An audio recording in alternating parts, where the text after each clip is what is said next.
In Lakeville, Connecticut, there are 17 forgotten parks, gifts from various industrialists to the town, a legacy of the region's once flourishing iron industry. With no legal requirement to maintain them, many of the parks have become overrun with invasive species. Photographer and environmentalist Tom Zetterstrom took it upon himself to save one of these parks, Washinee Park, located behind the Salisbury Town Hall. We ravaged the landscape in the previous decades. We cleared the forest. These hills were barren of all vegetation, all trees that were going to support charcoal industry, that supported the iron industry.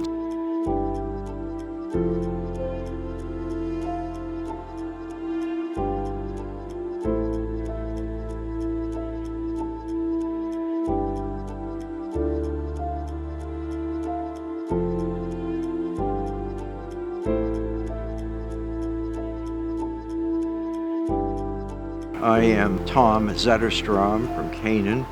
I am a child of the 70s. I am an environmental activism proponent since then, fighting major environmental battles in Northwest Connecticut over the decades. We have sugar maples in this grove.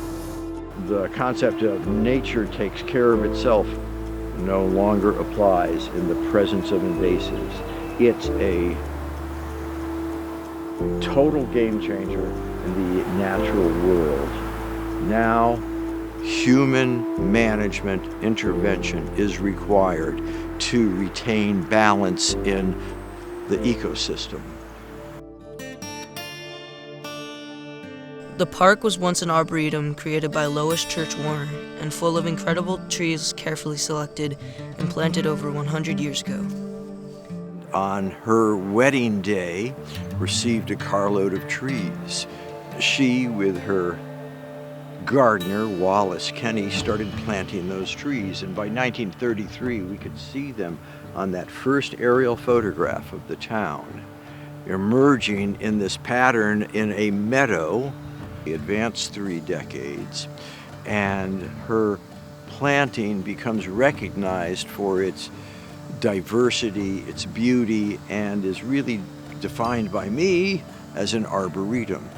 Back then in the Lakeville Journal, 1964, it referred to a tree-studded meadow.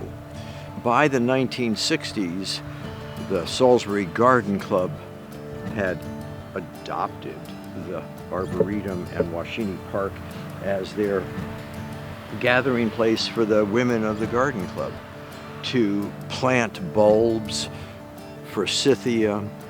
There's a whole list of interesting trees that were added. You had the town hall, the library, the church, the park, a quintessential part of the matrix of the community at its core.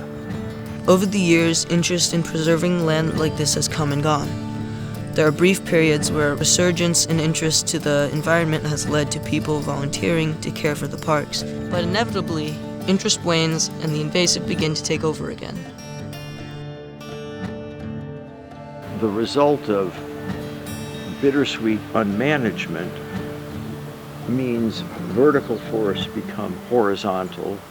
As we observed up here, that tree-studded meadow had 16 fallen trees that were 80 years old. It's not just about the visual appearance of something like a park, second only to development. Invasive plants are the next major cause of biodiversity loss of plants. If you end up with alien plants, another word for invasive plants, introduced and, shall we say, not integrating with native plants, but displacing them, the ramifications up through the food web are profound. We are dependent on the biosphere, and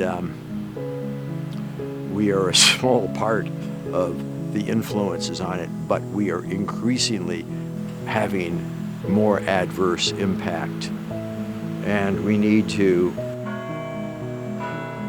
manage our own behavior and manage our own backyards and pay attention to supporting the biodiversity of locally, nationally, and globally. We are not apart from nature, unfortunately, but we act as though we are immune from any ramifications of our acts.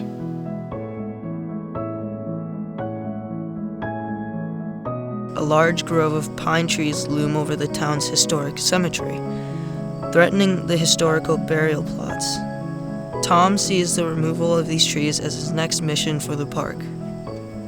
Get involved with your local organizations or form one that undertake invasive plants management, or even in your backyard.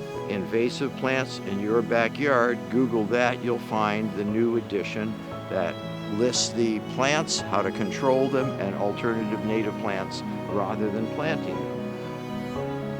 As Tom has pointed out, invasive species means that the land can no longer take care of itself. If we want to preserve these open spaces, we have to be involved and work for it.